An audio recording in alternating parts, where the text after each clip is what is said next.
चल रही है भाई, इसे बंद किया जाए।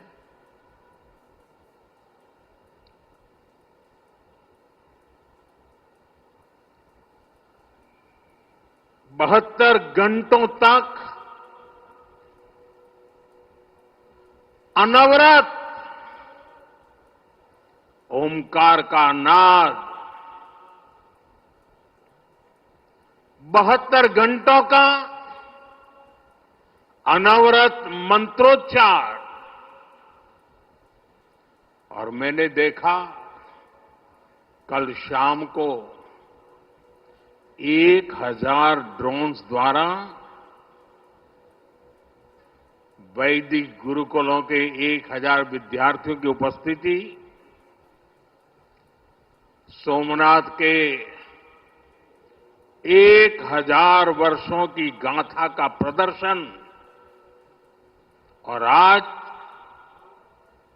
108 अश्वों के साथ मंदिर तक शौर्य यात्रा, मंत्रों और भजनों की अद्भुत प्रस्तुति, सब कुछ मंत्र मुग्ध कर देने वाला है। इस अनुभूति को शब्द अभिव्यक्त नहीं कर सकते, इसे केवल समय ही संकलित कर सकता है। इस आयोजन में गर्व है, गरिमा है, गौरव है, और इसमें गरिमा का ज्ञान भी है। इसमें है वैभव की विरासत, इसमें है आध्यात्म की अनुभूति, अनुभव है, आनंद है, आत्मीयता है, और सबसे बढ़कर देवाधिदेव महादेव का आशीर्वाद है। आइए मेरे साथ बोलिए, नमः पार्वती पतये हर हर महादेव।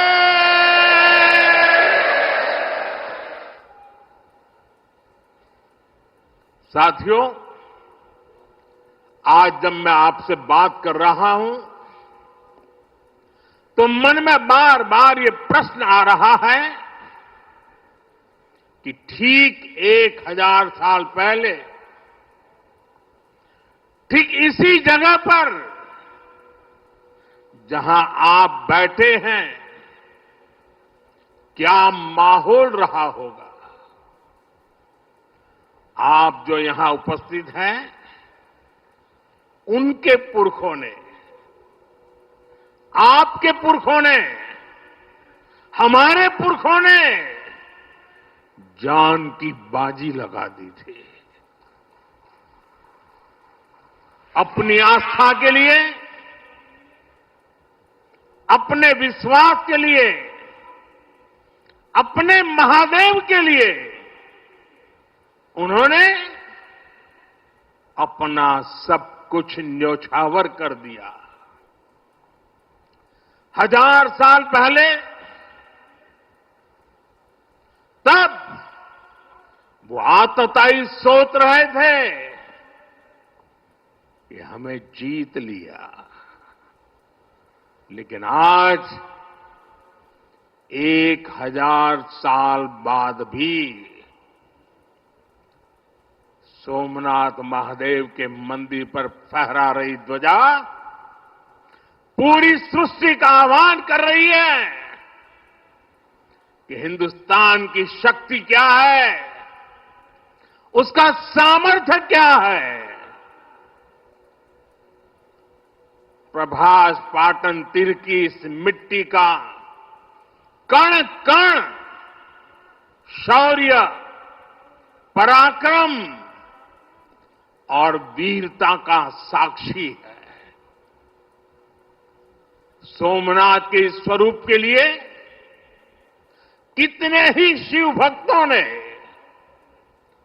संस्कृति के उपासकों ने, संस्कृति के ध्वज धारकों ने अपने प्राणों की आहुति दी है। आज सोमनाथ स्वाभिमान पर्व पर सबसे पहले मैं हर उस वीर वीरांगना को नमन करता हूं जिसने सोमनाथ की रक्षा को, मंदिर के पुनर्निर्माण को अपना जीवन ध्येय बनाया, अपना सब कुछ देवाधिदेव महादेव को अर्पण कर दिया। भाइयों बहनों, प्रभास पाटन का एक क्षेत्र